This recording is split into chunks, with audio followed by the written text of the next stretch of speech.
বৃষ্টি বর্ষণের কারণে আপনি দেখেছেন বোমা যেভাবে একটা জায়গায় বাস্ট হয়, বৃষ্টির ঠিক তদ্রুপ একটা জায়গায় বাস্ট হয়েছে। তো নতুন এটা একটা টেনশনের বিষয়।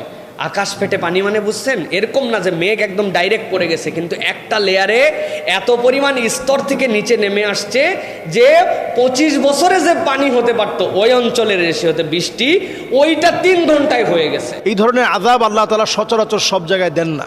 মানুষ পানির সঙ্গে কিভাবে ভাসছে, মা তার সন্তানের দিকে হাত বাড়িয়ে রেখেছে, সন্তান তার মায়ের দিকে হাত বাড়িয়ে রেখেছে, কেউ কাউকে স্পর্শ করতে পারছে না।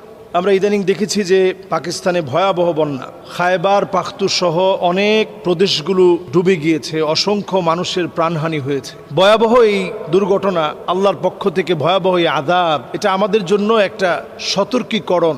পাকিস্তানে যেই দুর্বিষহ বৃষ্টি বর্ষণের কারণে আপনি দেখেছেন বোমা যেভাবে একটা জায়গায় বাস্ট হয়, বৃষ্টির ঠিক তদ্রুপ একটা জায়গায় বাস্ট হয়েছে। এই ধরনের আযাব আল্লাহ তাআলা সচরাচর সব জায়গায় দেন না।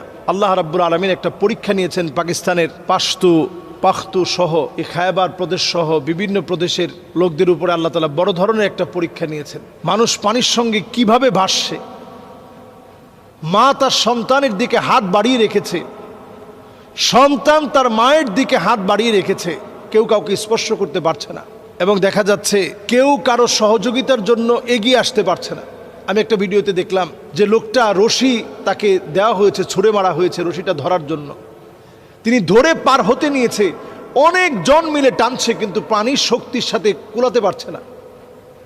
আপনি চিন্তা করেন, এই বৃষ্টি বাস্ট হওয়ার মধ্য দিয়ে একটা জায়গায় হঠাৎ করে পতিত হওয়ার কারণে এমন একটা দুর্বিষহ পরিস্থিতির সৃষ্টি হয়েছে যেটা পাকিস্তানকে এতটা কাঁদিয়েছে। রাস্তাঘাট ভেঙে চুরমার হয়ে গেছে, কারেন্ট থেকে মানুষ বিচ্ছিন্ন হয়ে পড়েছে, সমস্ত সেবাগুলো বন্ধ হয়ে পড়েছে, ক্ষুধার যন্ত্রণায় মানুষের তীব্রতা বেড়েই চলছে, লাশ পর্যন্ত মানুষ খুঁজে পাচ্ছে না, এমন একটা অবস্থা চলছে।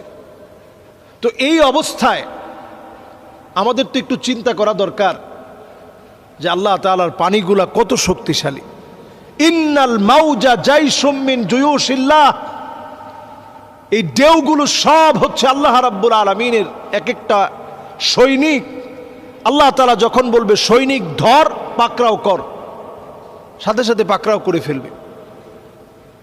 2025-এর এই সময়টা আমি আগেও বলেছি, এখনো বলি, অনেকগুলো প্রাকৃতিক দুর্যোগ বিভিন্ন দেশে আসবে। প্রাকৃতিক দুর্যোগগুলো এজন্য আসবে কারণ অলরেডি ইহুদিরা